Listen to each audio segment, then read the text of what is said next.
Hi guys, thanks for tuning in this episode of the Nick Egan Times. On this episode, we have an awesome guest. We have Obi Onyejekwe. Obi is an entrepreneur and product specialist and extensive experience building digital and entertainment companies. Obi has raised over $900,000 on a revolutionary startup, which was acquired by AOL. Obi is an outstanding leader with the record of spearheading the development of high-end profitable products, startup founder with experience raising capital and building qualified teams, a marketing specialist for large commercial multimedia campaigns for Fortune 500 companies, examples including entities like Spike, Nickelodeon, and BET. Has led and contributed to every aspect of product development, which resulted in increased revenue and traction of mobile and desktop applications. Obi, welcome and thanks for coming on my podcast. Thank you. How's it all going over there? Good. We're busy with my new startup, Unami, which is a software for animators and video game developers. So we're currently doing equity crowdfund on microventures. So that wraps up this month. So that altogether, I think we've raised about a little over 110,000 so far on the platform. And so hopefully, we'll hit the max, and then we have another meeting with Backstage Capital, which is our lead investor, and they're teaming up with a group of other investors and potentially coming in with some additional capital as well. Wow, that's amazing. How has life happened since COVID's begun over there? How's that affected you personally and professionally? It actually helped our company. It created like a bigger demand for animated content in general, and especially video game development.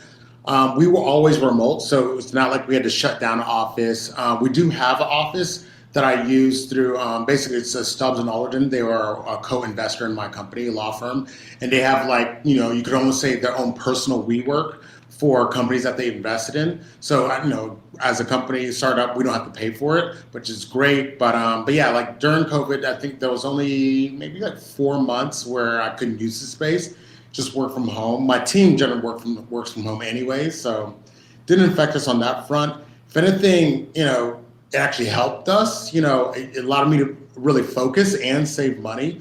There was no FOMO, there's no parties, there's no events. So as a startup founder, you need to be buckled down and focused anyways. And this really helped it. And I can't complain. Look, I live over here in Southern California, Venice Beach. So I get to surf and chill and hang out during the pandemic. So Spectacular. All right, let's just jump straight into it. Talk me and tell me about your life and growing up and your family. hmm So yeah, I mean, growing up, I'm originally from Nigeria. Came to the States when I was about 3. We lived in Texas, and then most of my youth was in the South. My father was a bit entrepreneurial. He didn't perform the best at it, but like, he definitely tried. My mom, just like classic Nigerian family, nurse, and then of course she wanted me to be an engineer or a doctor or something like that.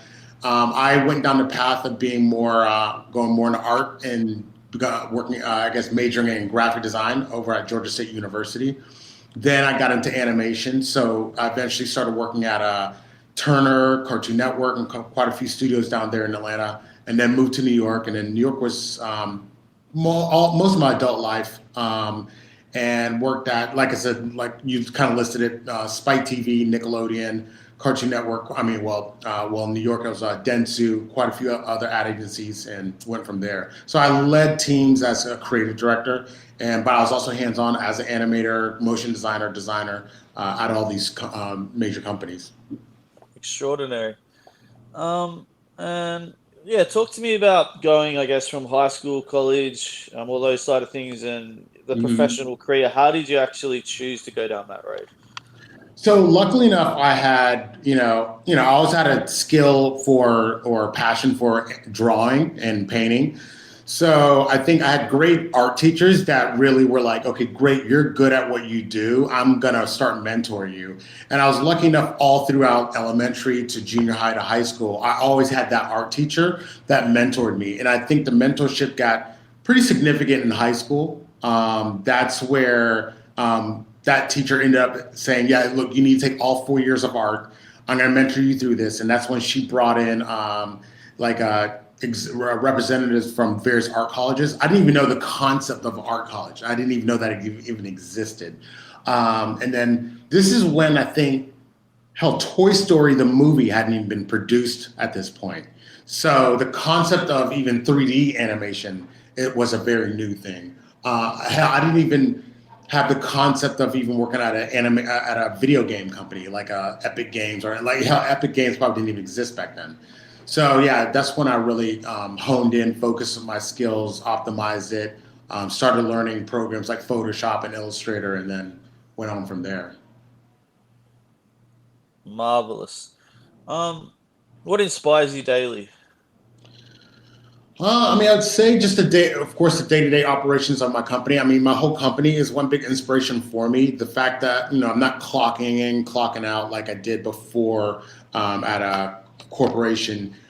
This is truly my baby. This is my thing. I can't. There are no complaints. It's all on me as CEO to execute and get things done and get things done right and manage teams. So I think I wake up every day with that inspiration of, how am I going to tweak and optimize everything I'm doing to get the best results.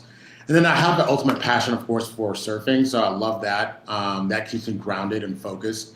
It's definitely, of course you get that exercise, but that true connection with the ocean and, the sport in general, keeps me going for sure. Astounding. Where do you go surfing anyway? Like, what are some of the places you've been?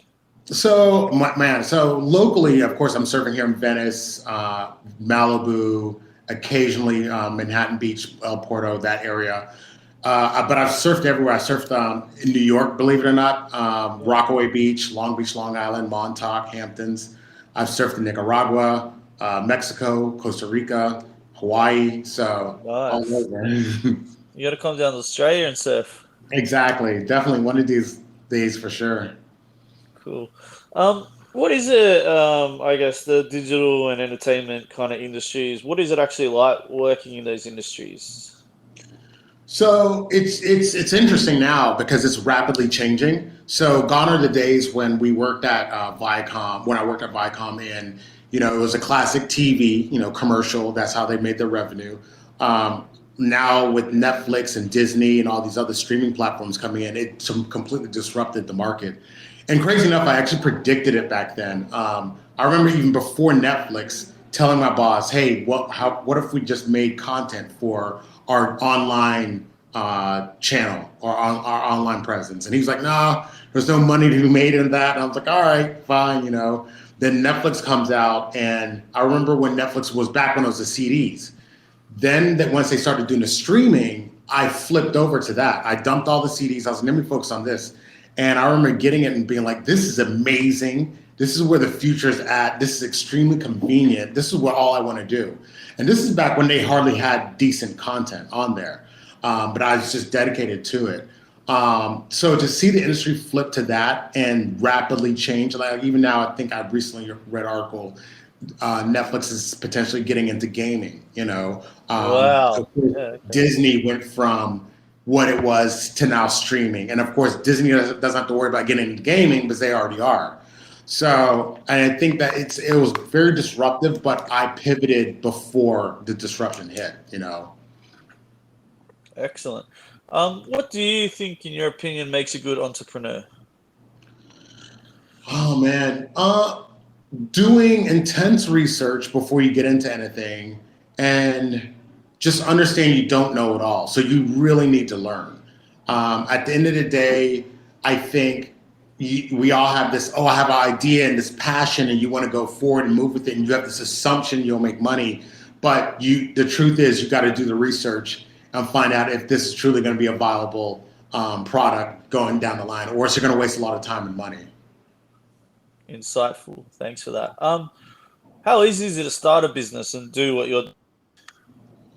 It's pretty easy. I mean, to set up a business in general, you definitely need capital, but it's pretty easy, especially here in the States, to easily get a LLC or a Delaware C Corp. You could just pay a lawyer to do all this stuff for you. I know there's free services online that could walk you through it as well. But yeah, setting it up is the easy part. The hard part is ultimately have you done your research to make sure that what you're about to do is going to be a viable business? And getting in the grind, yeah. Mm-hmm. And I guess what's the best advice you could share with the listeners or anybody that's actually thinking about opening a business that you've learned that you could share? God, quite a bit. Like if you were to start a business right now, the first thing you need to understand is first why are you starting this business? What's the mission? Are you just trying to start a mom and pop biz just to pay some bills and get by? Are you trying to scale up a multi-million-dollar company, then sell it someday?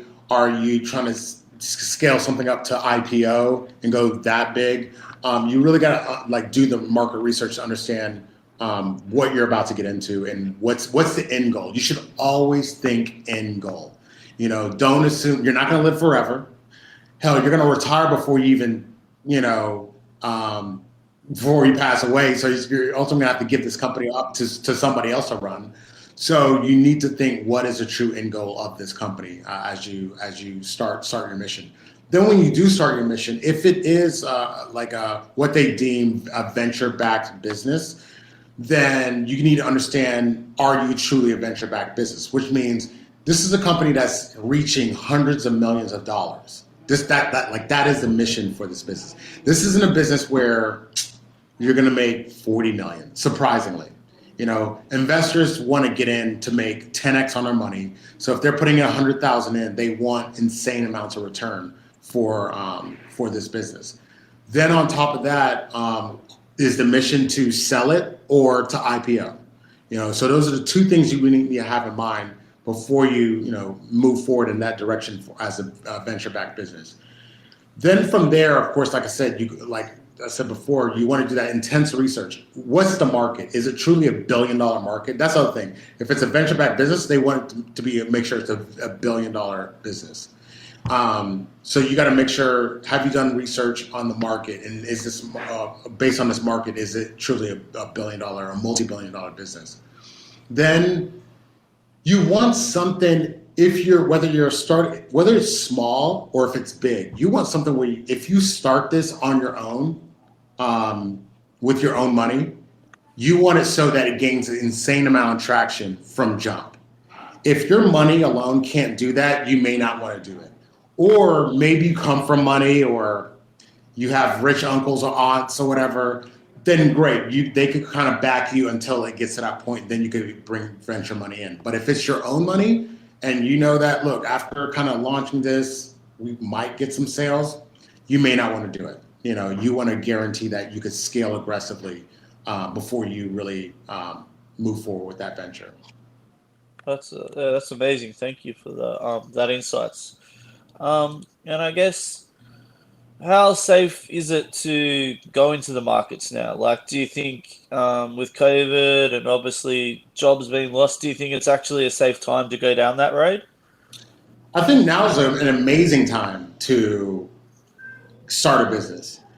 It's moments like this that disrupt the world and create massive amounts of opportunity. Like when COVID hit, I knew Bitcoin was going to blow up. I knew all the crypto was going to go insane because this is what crypto uses to justify its existence. The economy crashes. The dollar goes down in value. It's hard. It's harder to transfer and move money with these banks. All these things became bigger issues when COVID hit. So of course, crypto's like, see, we told you so. Boom, skyrockets. So moments like this have created great opportunity for the Amazons, the Zooms, all these other digital software agencies, and then on top of all that, this is your moment of okay, everything's shut down, you're under quarantine. Yeah, hopefully you're getting a decent check from the government. This is your moment to say, you know what? Maybe this is the time where I quit this job that I don't like, that I've been complaining about every day, day in, day out. Maybe, this is the time where I pack up my bags and I'm out. Plenty of people did that. Packed their bags, are out. Some went to another part of the state. Some others went to different states altogether. Many left the country. So this is a great opportunity to say, you know what, now is the time for change in my life. And starting a business is a great opportunity for that. Wonderful. And so, obviously, I can see you're very pro crypto. What's your Mhm. thoughts on crypto, just generally speaking, and would you recommend people investing in it? Mhm. I think I've always thought crypto was a future. It's, believe it or not, people paying with digital currency has been around for quite a long time, actually. Even like perfect example is you can just say Africa's been doing it even before crypto even came out. So what a lot of people don't know is in many African nations, especially Nigeria, Ghana, and quite a few others, when cell phones came out, a lot of them leapfrogged the landline and went straight to cell phones. So in these countries, they weren't paying bills. It was more of a pay-as-you-go system. So you'd buy credits to use that when it comes to data and speaking on that phone. What ended up happening accidentally is people were saying, look, I don't have any cash on me, but I'll trade my phone credits for like a movie ticket, or I'll trade my phone credits for a meal. So that became its own digital currency right there. Then the telemarketers and all over Africa caught on and officially made it a currency back then. I think it's Zimbabwe. I think Zimbabwe, their I think national currency is crypto, their own crypto. And so if you go there right now, you can't pay with cash. You have to convert to their digital currency.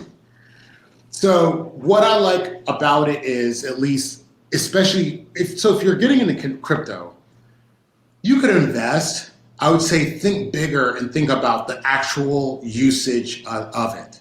Like what I love now is the whole NFT market, where people actually buying it, trading it, and that's what I like the most about it. And so if you do get into it, I would think of it more on how can I set up a business where people pay me in Bitcoin, crypto, or NFT? How could I set up something where that's how I receive and manage transactions? I think that's a bigger play that a lot of people aren't on as much right now. Yeah, wonderful insights. Thanks. And I guess, how easy is it, going back to obviously starting a business, to get investors involved, and where do you find and approach investors to actually come on board to invest? Yeah, good question. I mean, it's terribly difficult. I'm not gonna lie. It goes back to like the few steps I explained before. You want to get it where once you launch, one, you're gonna have to spend your own capital. If you don't come from money, you are spending your own money.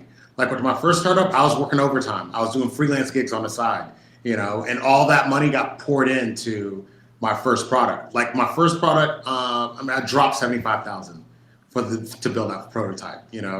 So I think a lot of my other counterparts are startup founders. I know one girl, she dropped 250 on hers. I got another guy, he dropped $500,000 of his own money, to start theirs. And so with that said, if you're going to spend that type of money, you want a guarantee on your money. So Right. you want to, so when you launch, you're going to be making significant capital off the bat. So then if you're scaling, you're working phenomenal. Now you're just looking for investment capital just to scale to a multi-billion-dollar company, from a multi-million or like 100,000, 200,000 to a multi-million, then billion. So one way to do that is, of course, backing yourself. Another way is now through what's called equity crowd funds. So I'm currently on microventures. So there's microventures, Start Engine, and quite a few others, where now if you built a product, you have a little bit of traction, and you have a lead investor, you could go on their platform and now get investment capital from pretty much anybody. Because there used to be a law in the US where if you weren't a qualified investor, you weren't able to invest in startups. So they lifted that and allowed non-accredited investors to now go through a portal called the equity crowd funds. So that's a great way to get investment capital, especially if you have a product, a little bit of traction, and a lead investor. It's amazing. Technology too, how everything can be just so centralized now, just so accessible and easy. It's amazing times we're literally in. Um, Exactly. yeah, your story is inspirational too, from where you've come from to where you are now. Um, Mhm. from the commercial side of things, being a marketing specialist, how did you enjoy that? You said from when I worked with a lot of the agencies. Yeah, like in going to and working campaigns for Fortune 500 companies. How did you enjoy that and working and doing the campaigns for those large corporates? So I mean, it was fun. I mean, when I first got into the industry, it's great. I learned a lot. I mean, this is when a lot of things are changing. This is when Facebook is coming out. Even before that, MySpace and a few others. And this is when a tech boom. Like when I first got into the industry, it was the first .com crash actually. And then after that, I said, okay, screw this. The crash happened. Let me focus on animation. That's my passion. Then once I saw tech really coming back, that's when I was like, okay, I should really pivot back into this. It's going to blow up. And sure enough, it did. And so that's when I pivoted back to tech and I started working at a company called Guild Group. And I pretty much came in as creative director and revamped their whole look and feel and brand. And that's when I really learned deeper about investment capital and gaining investment and startup and the startup world and just equity and stock options and things like that. And that's when I was like, okay, wow, this is where things are really going. And I got deeper into that. And then after a while, you're just like, I'm done working for other people. I'm done helping other people build their empire. It's time for me to build mine. And you kind of, you get worried, you get scared because it's a big leap. And then after you kind of make that big leap in investing in what you're doing, it just becomes a roller coaster ride down that path and then done. Smashing. All right. Tell me. Let's get away from the business side of things. What are your? I know you said surfing. Sorry, you mentioned before. What are your other hobbies and interests outside of the business world? I mean, lately I've been doing a lot of volleyball with friends, so I'm really active. I love activities and travel for sure. Like, as you know, I've been to like Spain and quite a few other places, and in Italy, and then love Central and South America. But yeah, like we've recently been putting together these mini volleyball clubs and kind of playing various other professionals. But yeah, love staying active. I think a couple of my friends, started hiking as well. But yeah, I think that, and then of course the museums, art. I love art, love animation, so I still kind of do a little bit of art and animation on the side. But yeah, like really staying in that creative space is most important to me. Astounding. All right. What's the plan for? What's the future look like for Obi? So ultimately, for my software company, Unami, our ultimate game plan is to scale progressively and, of course, exit. It's primed for a perfect exit. We have intense level technology within the company. So we have a motion capture software that tracks human movement without tracking points or green screen stage. Game change. We have another avatar creator tool that's going to be done this summer. And then, of course, our 2D and 3D lip syncing tool that automates lip syncing. So all those things combined, I think, are a great, asset to any major, whether it be gaming company or production software company currently right now. Unbelievable. And if you were 18 again, you could go back in time. What would you do differently, or could do things differently? What would you change? I'd still start my startup. I would do a better job building the teams. I think that's what I've learned the most from the past startup to the current one is just proper team building. It's very easy to bring in the wrong people. A lot of times your gut is telling you you shouldn't bring in that person, but you end up doing it out of convenience because it is so hard to find great people that are competent and that will actually come in and do the work. So you end up kind of saying yes to somebody who you're like, culture-wise, this probably isn't going to work, but you do it, you get setbacks, you learn, and you keep it moving. Right. Just generally speaking, your opinion, where do you see the going into the future overall? It's going to get really interesting. I think what's going to happen, I really think, is the tech world is really going to be aggressively dominant. I think you're going to see a lot of driverless cars, driverless trucks, a lot of robotics and a lot of automation and a lot of AI. I do think that one warning I think people need to heed is we really got to pivot. Everybody, the government, people need to pivot into that world that is coming. There are certain jobs that are going to go away, and most people know their jobs are going away. It's just they're just like, I don't know what to do next, and you seem frozen.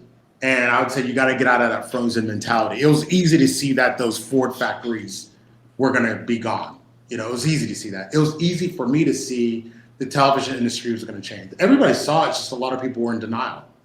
Right. You know, so I would say it's definitely going in a very technological, advanced world where a lot of things are just going to be automated. It's happening.